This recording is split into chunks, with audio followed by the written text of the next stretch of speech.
So, bevor wir starten, nochmal ein großes Dankeschön an alle unsere Patreone, vor allem die Neuen, die jetzt alle dazugekommen sind. Vielen Dank, dass ihr uns ermöglicht, neuen Kram zu kaufen und einfach die Bretterwisser auf bessere Füße zu stellen. Wir haben jetzt auf der Messe gemerkt, dass einfach die neue Technik einfach gut ist und uns das Leben vereinfacht und wir die Messefolgen zum Beispiel sehr schnell online stellen konnten. Das war innerhalb von einer halben Stunde möglich und das wäre mit unserem alten Equipment, was wir im letzten Jahr hatten, nicht so. Da war viel mehr Nachbereitung nötig und so weiter. Und jetzt mit dem neuen Kram geht das einfach alles besser. Das ist halt durch die Patreoner möglich. Wer uns weiterhin unterstützen will, geht einfach auf www.patreon.com/Bretterwisser und kann uns da mit einem kleinen Betrag und hier monatlich unterstützen. Und jetzt zu der Sendung. Wir haben auf der Messe 2 Interviews geführt, einmal mit Martin und Erika Schlegel, die das Luther-Spiel gemacht haben, welches bei Kosmos erschienen ist. Die beiden wurden jetzt sogar zu einem Ball beim Bundespräsidenten eingeladen, weil sie das Spiel gemacht haben. Das finde ich wirklich großartig. Und dann hatten wir noch ein Interview mit Mike Elliott, das ist auf Englisch und kommt noch hinten dran. So, nun ab zur Sendung. Tschüss!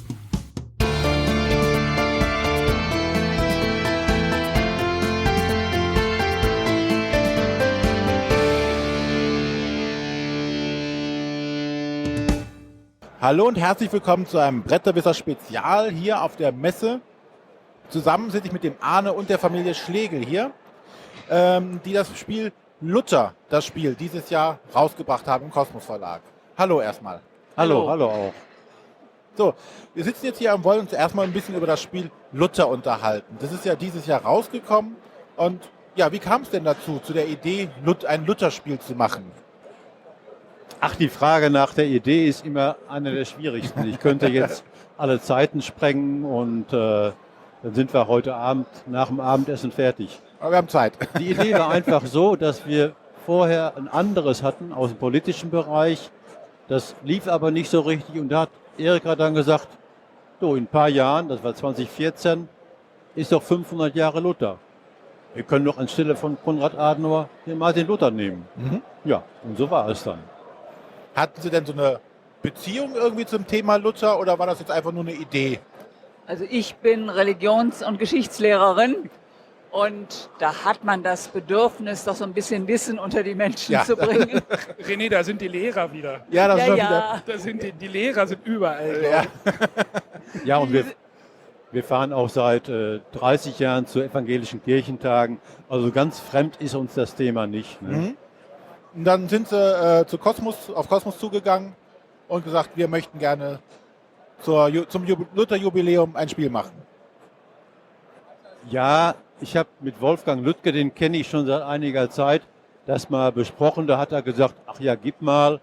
Dann hat er sich den Prototypen angesehen, hatte Zweifel oder Skepsis in den Augen und ein Teil gefiel ihm nicht. Und da sage ich auch, ach ja. Und dann haben wir den Teil rausgenommen, das war einfach ein Quizteil und haben den ersetzt durch diese Grafik hier, die dann also das Spielende auf eine plastische Art macht, sodass also wenn Luther zu sehen ist, das Spiel zu Ende ist. Mhm. Ja. Mal ganz kurz im Groben, was muss ich beim Spiel denn machen? Worum geht es genau? Tja. Punkte sammeln. Gut, und wer die meisten hat am Ende gewonnen? Ja, genau. Aber man kann das Spiel gewinnen, ohne überhaupt was von Luther zu wissen und was von Luther zu lernen. Das geht. Okay.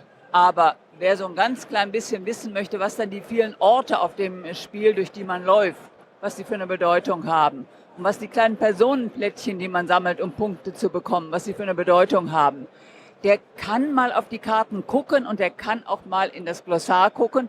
Und da steht dann was über Luther, über sein Leben, über die Städte, die in seinem Leben eine Bedeutung gespielt haben, über die Personen, mit denen er zu tun hatte. Ja, das kann man nebenbei so mitkriegen. Aber man muss nicht. Man kann das Spiel auch so spielen und Spaß haben. Also man kann das Spiel spielen, man kann mit Luther starten, ohne zum Thema irgendeinen Bezug zu haben. Im Laufe der Partie wird man eigentlich neugierig. Warum hat der das gemacht und der das? Aber spielen und gewinnen kann man es auch ohne. Und was macht man? Ja, der Plan besteht aus den 12 Städten, die alle mit Luther zu tun hatten. Und man läuft als Spieler von der einen zur anderen Stadt und kann dann Porträts sammeln. Und dafür gibt es Punkte. Fürs Laufen gibt es auch Punkte. Und wie man an die Aktionskarten kommt, ja, das ist eine etwas schwierige Art zu erklären. Das ist ungewöhnlich. Okay. Sagen wir mal höflich, ungewöhnlich. Was heißt ungewöhnlich? Man muss versuchen, bei den Aktionskarten welche zu kriegen mit vielen Tagesreisen zum Beispiel. Und denn Tagesreisen werden nachher belohnt. Aber wenn man an die Aktionskarten kommt, liegen zu Anfang so und so viele Pärchen an Karten aus, aber noch keine Aktionskarten. Und wenn man da die einen greift, dann gibt es wenig Tagesreisen. Aber die haben einen anderen Vorteil. Wenn man zu den anderen Karten greift, kriegt man mehr Tagesreisen. Aber die haben keinen Nebenbei-Vorteil. Und die Nebenbei-Vorteile können auch wieder stark sein. Es gibt also viele Wege zu Luther. Gut.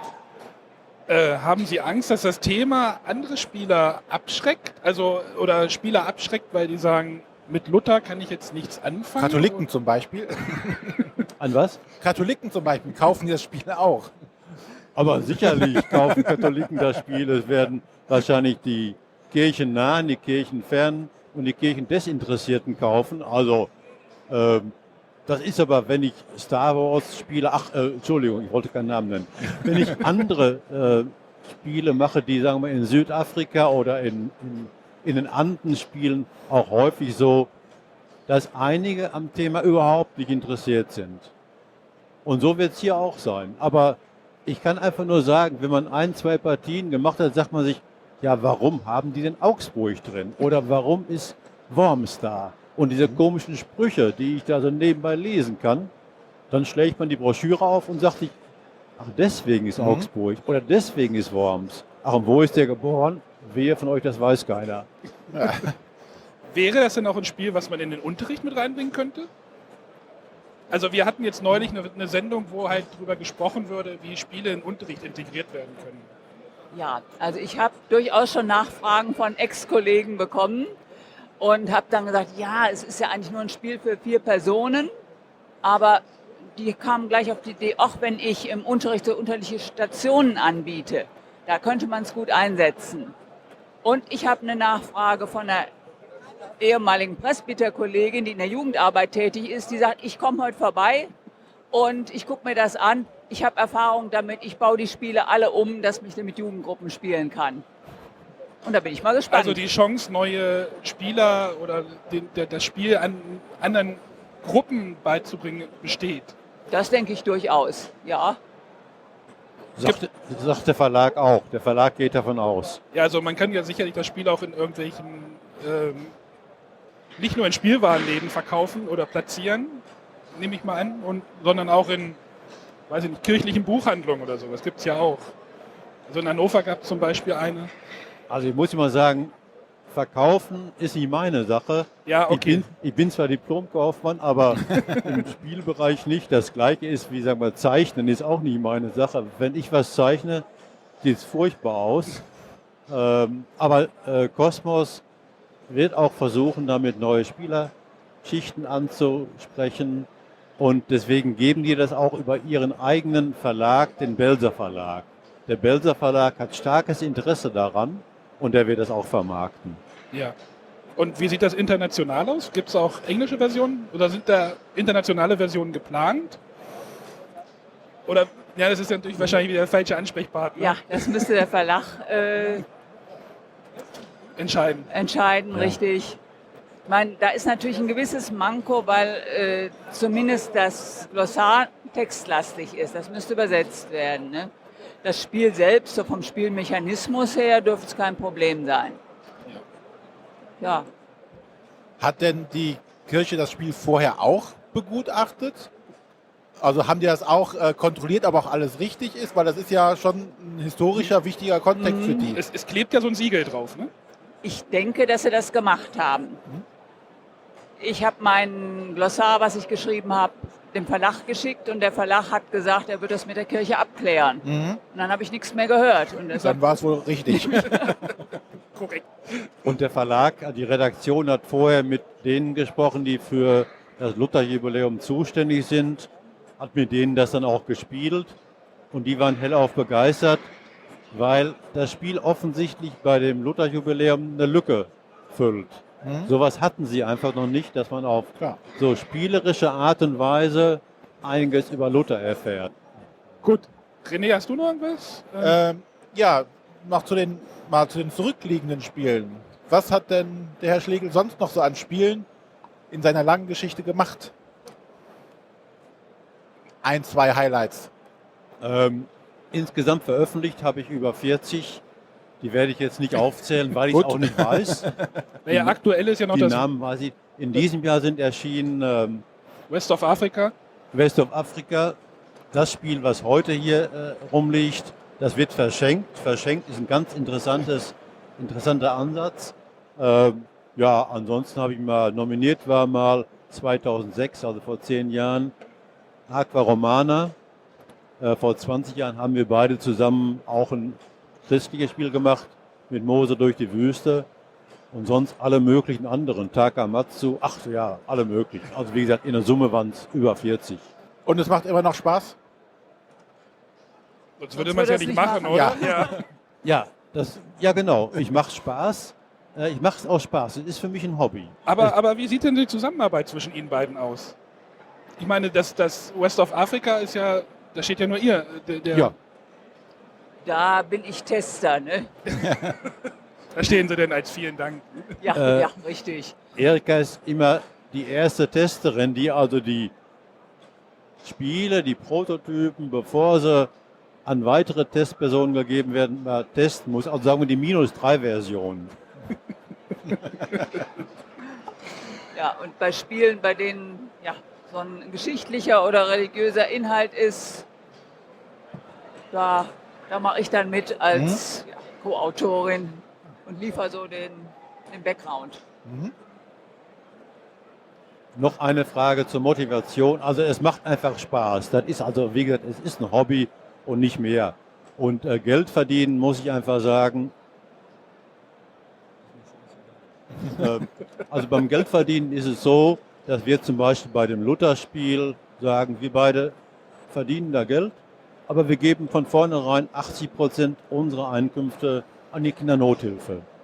20% behalten wir, der Rest geht wie gesagt an die Kindernothilfe. Da ist das Geld sicherlich besser aufbewahrt oder wird besser da verarbeitet als bei uns. Genau, also wenn ihr was Gutes tun wollt, kauft das Lutherspiel, da wird auch was gespendet. Und ich würde immer sagen, wenn ihr, liebe möglicherweise Käufer, was Gutes euch tun wollt, dann kauft ihr das, denn das Spiel macht Spaß. Das ist doch ein super Ende, glaube ich. Ist doch ein schönes Schlusswort, oder? Genau. Dann bedanken wir uns bei der Familie Schlegel für das tolle Interview. Ja, vielen Dank. Ja. Dankeschön. Nichts zu danken. Bitte. We are sitting now here with Mike Elliott. Can we say famous game designer? Just mention for our listeners some of the games you designed. Well, I started out in the industry working on Magic for 10 years. And I've done a lot of trading card games. I've done almost 20 trading card games now. That's a lot. I did Duel Masters and Battle Spirits, which are very big in Japan. And I've also done a lot of stuff in the tabletop area. I did Thunderstone, was probably one of my best known tabletop games. And then with Eric Lang, I did Couriers and Dice Masters. I love Couriers. Dice Masters, which have both been popular. And lately I've kind of been branching out and doing some other new stuff. I did a party game called Speechless with Arcane Wonders. And then I did a Final Touch, or Monoclexa, as it's called in German. Germany, yeah. Okay, Final Touch is a really easy, family-type, fast game. It feels like not usual for your typical kind of games. No, I've one of my goals has kind of always been to do some more stuff to get mass market. Like, trading card games are fairly lucrative, but they don't get you a lot of notoriety. Yeah. Not many people know the designers for most trading card games. So I've been kind of branching out to hope to improve my name recognition, and I actually kind of like making kind of these light party games because they're not as stressful to make as complicated trading card games where you have to balance every single aspect. I can understand that. Also, of course, some designer says that it's harder to make a fast, easy game than more complex Euro game or something like that. Yeah. And I don't want to get typecast. I mean, I've done 20 trading card games, and I'm in danger of being known as the trading card game guy now. Stone wasn't a trading card game. It was a card game, but it's a card game, right? Okay, how did you get the idea for Final Touch? It was basically kind of the intent was to try and have a bluffing game where you were trying to complete stuff, but kind of push your luck on whether the opponent had the cards that they needed or whether he didn't. It originally started out as just kind of a head-to-head two-player game. It can be played with 3 or 4, but it really shines as kind of a two-player bluffing game. And it was just, I was playing around. A lot of times I'll play with a mechanic, and then I'll kind of build the game and the flavor on after that. Like in Magic, I was often known as the mechanics guy. Like I did, like slivers. Back in the days when they were still doing top-down, no, Right. down-top design. Bottom up, yeah. Yeah, I'm notorious for bottom-up design versus top-down flavor design. Although I have worked on a large number of intellectual properties like Star Wars, Harry Potter, Marvel, DC. The Harry Potter trading card game is still one of the best in my opinions. Yeah, I did that one with Paul Peterson, who's known for Smash Up fame. You also were involved in Netrunner? What's that? Netrunner? I worked on Netrunner and the early design. That's Richard Garfield's game, but I designed one of the early sets. Okay. Which became Netrunner Classic. Was the yeah, the small 50 card set, yeah. Right, that was when Netrunner first came out. That was actually the first game that I got to do design on was Netrunner. Like when I first started out, I was a developer on Magic, and I got to develop the sets, and then they're like, "Oh, we've got some of these other side projects. Do you mind working on design on one of these?" I'm like, "Yeah, I would love doing that." So I got to lead a Netrunner design team. So you prefer designing over developing? Yes, it's a lot more fun and not as much math. That's especially easier in the board game business, where usually the designers come from outside and the developers sit in the companies. Yeah, it's kind of mixed nowadays, depending on what company you work with. If you're working with smaller companies, a lot of times the designers will do a lot of the development work with their playtest groups, and the publishers will help finish off kind of the last little bits. But a lot of the publishers nowadays expect the games to be pretty close to final when they take. I have a different experience in Germany. Maybe you should put more to German companies. Oh, I'll take that under advisement. How was the work with the Space Buddies team? Oh, it was great. Croc's been one of my favorite people in the industry for many years. Not just for you. And I've pitched him probably, prior to this, I pitched him 3 different games. First one, he just rejected immediately. And the second one, he kind of looked at and thought a little bit and then rejected. The third one, he actually took with him and then gave it back to me a couple months later after playing it. And then this one, he took and he sent me an email about 2-3 weeks later, said, I've played over 50 games of this. I love it. We're publishing this. And I was like, yes, I finally figured out what it was.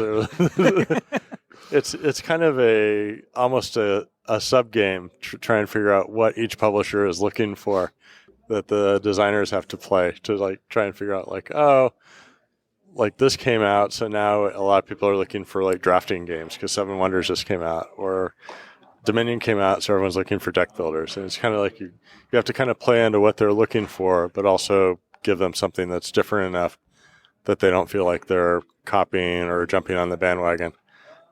And so, but with Space Cowboys, they kind of look for nice little tight, very deterministic style games almost.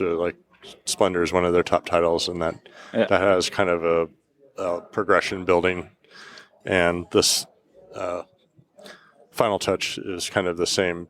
That's why I thought it would be a good fit for them, because it's like, oh, these guys did Splendor. It's probably this would potentially. They also did Elysium, and that's completely different. I understand the game. Yeah, it's hard. No, I lost the question. What kind of games do you play personally? Lately, I haven't been playing a whole lot because you were designing too much. I've been doing a lot of I'm working on a lot of trading cards. I do 4 or 5 Dice Master sets a year, and I'm working on a new trading card game that's coming out next year with Bushy Road. That's a collaboration with Satoshi Nakamura, who did Cardfight Vanguard and Fairy Tale, like one of the real early drafting games. So that's a lot of stuff to do. But probably the one lately I've played a game of Cry Havoc, which I thought was pretty fun. I played when I'm with my wife and her friends, we'll play Codenames. Of course, is kind of a staple these days. But most of the time I'm doing work, and I don't get to play a lot of games for fun. Plus, I live in kind of a rural area in Seattle, so it's hard to get people to actually come out to my house because they don't like to drive to my place. So, very nice place, but it's out of the way. But why not come to your house? It's raining any time. Right. They're about to get hit with a major windstorm this weekend, so I'm glad I'm here. I understand that. What's your plan for the future? Do you have any future plans except Dice Master sets? As I said, I'm trying to branch out. I've been doing more kind of tabletop, lighter play games. One of my goals has always been to try and get on like tabletop show with like a light play game. It's one of the things I've never successfully done a game that's simple enough to show it off. Because I've done some really complicated games, like Star Trek Fleet Captains was amazingly complex. So. Is there any plan to expand Dice Masters to be more playable with 4 players? Because that's the main difference between Queriers and Dice Masters. Dice Masters look a lot more polished, but you can play Queriers with 4 players. Right. Well, you can play. I mean, I don't know if you played the doubles Dice Masters. That's really fun, actually. Like in doubles Dice Masters, you play 2-on-2, and you share the prep area. So if your stuff dies, it goes into the center, and either player can pick it up. Eric and I played a challenge match last year with Tom Vassell and Jason from Dice Tower, and it was really fun. We played the 2-on-2 format. In fact, I came up with the format specifically to try and get it onto tabletop. That was kind of the cool aspect, is like, oh, you killed my thing, it goes to the center. Now my partner who's getting beat up can pick it up and put it on his side. And so you had kind of this back and forth where the stuff was flowing, and it's a really fun game, and you share the life totals. So Matthias is interested now. I like Dice Masters. I like Queriers, and yeah, but that was the 4-player version plays really well. I mean, it's called Dice Master Doubles. I wrote the rules up, and they're up on the WizKids website. I don't know if they've ever been published in the actual games, but they're published on the website, and I've seen stores run the format. It's really fun, and Great. Players seem to like it. But given from your complete background of games, you're more the 2-player kind designer. I do a lot of trading card games, and trading card games are generally 2 players. But I've done except for Vampire, yeah. Right. But Thunderstone is multiplayer, and Warriors is multiplayer. I mean, I've done multiplayer games too. I've got one coming up in March with Upper Deck. It's called The Dingo Ate the Baby, and it's kind of a little multiplayer card game. It's almost like attack blackjack almost. You're trying to get to a certain number, and you can play on other people's stacks. Okay. So like I can play a card on yours and put you over the number, but then like someone else could play on mine. So it's kind of a challenge. You want to like get as close to the number without going over when the round ends. It's a cute little another 10 to 15 minute single deck game. There seems to be a lot of demand for kind of these lighter play games these days. So You can play it in your break time. So. Right. Like I rarely do anything these days that takes over an hour 15 minutes to play. So no new Thunderstone. No, we're actually doing a new Thunderstone next year. Oh. Yeah, there's a new version. I told you that. Yeah, that's 3rd edition. That's been announced. I've been working. That's one of the other projects. And Cool. I've also got a game coming up that's a collaboration with Dirk Henn with Queen Games. It's coming out next year called War Eternal. It's a kind of a extension of the Shogun style game. I had a pretty cool concept for Including the Dice Tower. Dice Tower, yeah. Oh, nice. And I showed it to Dirk, and since it was kind of based on his game, and he liked it, and we've been working on it for the last 2 years. And it's going to finally come out next year. Looks pretty cool. I So think we that one will be see you again next year here, and we can make a next interview. Yes, next year. I got lots of stuff between now and next year. You'll be. Do you like Essen? Oh, I love Essen. I've been here every year since 2006 when I left Wizards at the end of 2005. I came here twice with Wizards before that, but then every year I've been a freelancer. I've come because it's just a great way to meet publishers and get some of my stuff in front of people that in the U.S. I would never talk to. You also like the amount of crowd you have to go through? That's not that bad. All right. I've done. Okay. I've been to events in Japan for my trading card games. Yeah. Okay. Where I went to a Battle Spirits event where there were over 10,000 players just for Battle Spirits. And I couldn't even walk the hall because every time I would walk out, people would crowd me for pictures and autographs. Whereas here I can walk around and no one knows who I am. It's like Cool. It's like a very weird kind of fame where I'm like almost a partial rock star in Japan, and then here it's like Mike Elliott. Who's that? Okay. Okay. Thanks for your time. Oh, you're welcome. Thanks for having me. I wish you all the luck and hope that Final Touch will sell like a mega amount so that you can get another game into Space Buddies. Yes. Auf Deutsch nochmal. Outsell Codenames. Genau. Mona Kleckser auf Deutsch. Mona Kleckser auf Deutsch, genau. Final Touch, Mona Kleckser bei den Space Buddies. Das ist der Unterverlag von Space Cowboys und ist jetzt eigentlich frisch draußen. Okay. Thanks a lot. Thanks.